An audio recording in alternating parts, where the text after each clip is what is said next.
আমাদের পৃথিবীতে কি কি বড় পরিবর্তন আসতে পারে দেখুন। 2020 থেকে 2040 সালের মধ্যে পৃথিবীর জনসংখ্যায় বড় ধরনের পরিবর্তন আসবে। বর্তমানে চীন পৃথিবীর সবচেয়ে জনবহুল দেশ হলেও 2040 সালের মধ্যে ভারত সেই স্থান দখল করে নেবে। এছাড়া স্থাপত্যের জগতেও আসবে নতুনত্ব। বর্তমানে সবচেয়ে উঁচু ভবন বুর্জ খলিফা তার খেতাব হারাবে, কারণ জেদ্দা টাওয়ার নামেও আরো একটি উঁচু ভবন তৈরি হবে। ইলন মাস্কের স্বপ্নও এই সময়ে বাস্তবে রূপ পেতে শুরু করবে, কারণ তার স্টারশিপ রকেট মঙ্গলে মানুষ নিয়ে যাবে, আর সেখানেই প্রথমবারের মতো পৃথিবীর বাইরে মানুষের বসতি স্থাপন করা হবে। প্রযুক্তির দিক থেকে দেখলে তারবিহীন চার্জিং ব্যবস্থা আরো উন্নত হবে। এমনকি আমাদের পোশাকও হবে ডিজিটাল ফেব্রিক দিয়ে তৈরি, যাতে থাকা সেন্সর আমাদের স্বাস্থ্যের দিকে নজর রাখবে। বাড়ির তৈরি ক্ষেত্রেও আসবে বিপ্লব। ইটের বদলে বৈদ্যুতিক স্টোরেজ সেল ব্যবহার করা হবে, যা সূর্যের আলোয় চার্জ হয়ে বিদ্যুৎ উৎপাদন করবে। আমাদের পোষা প্রাণী হিসেবে রোবট কুকুর দেখা যাবে, যা অবশ্যই ইতিমধ্যেই দেখা যাচ্ছে, তবে এ সময়ের মধ্যে আরো উন্নত হবে। আর যানবাহনগুলো একে অপরের সাথে যোগাযোগ স্থাপন করে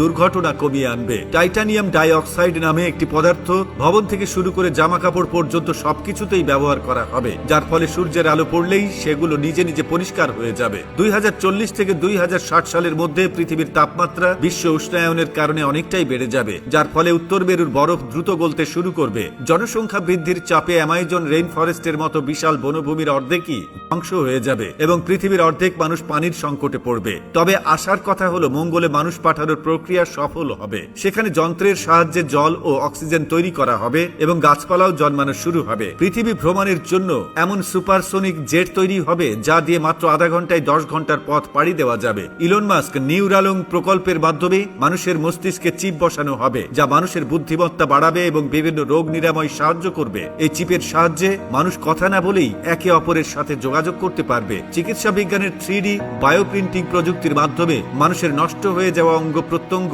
কৃত্রিমভাবে তৈরি করে প্রতিস্থাপন করা যাবে। এমনকি এমন প্রযুক্তিও আসবে যা মানুষের বার্ধক্যের প্রক্রিয়াকে অনেকটাই ধীর করে দেবে। মানুষের মস্তিষ্ককে হার্ড ডিস্কে সংরক্ষণ করে শেষ নিঃশ্বাস ত্যাগ করার পর সেই মস্তিষ্ককে রোবটের দেহে স্থাপন করে পুনরায় জীবিত করার মতো চিন্তা ভাবনাও এই সময়ে বাস্তবায়িত হতে পারে। একটি সার্বজনীন ভ্যাকসিনের মাধ্যমে প্রায় সব রোগের চিকিৎসা করা সম্ভব হবে। 2061 থেকে 2100 সালের শেষের দিকে মঙ্গলে মানুষের জনসংখ্যা প্রায় 3 লক্ষে পৌঁছাবে। পৃথিবীর বুক থেকে হাজার হাজার বছর আগে বিলুপ্ত হয়ে যাওয়া অনেক প্রাণীকে তাদের ডিএনএ ব্যবহার করে আবার ফিরিয়ে আনা হবে। মানুষ মহাকাশে থাকা গ্রহাণু থেকে প্রয়োজনীয় খনিজ সংগ্রহ করে জ্বালানি হিসেবে ব্যবহার করবে। স্টেম সেল প্রযুক্তির সাহায্যে মানুষ তাদের শরীরে হারিয়ে যাওয়া অঙ্গ যেমন আঙ্গুল পুনরায় তৈরি করতে সক্ষম হবে। আয়রনম্যান সিনেমার টনি স্টার্কের মতো আর্ক প্রযুক্তির বাস্তব রূপ পাবে, যা জ্বালানি খরচ অনেক কমিয়ে দেবে। মানুষ অন্যান্য প্রজাতির প্রাণীদের সাথেও যোগাযোগ করতে পারবে। তবে এত অগ্রগতির পরও কিছু বিপদ থেকেই যাবে। 2100 সাল নাগাদ জলবায়ু পরিবর্তনের কারণে পৃথিবীতে খরা দেখা দেবে। অ্যান্টার্কটিকার প্রায় সমস্ত বরফ গলে যাওয়ায় সমুদ্রের জলস্তর প্রায় 7 ফুট বেড়ে যাবে, ফলে সমুদ্রের তীরে থাকা অনেক দেশ পানির নিচে তলিয়ে যাবে।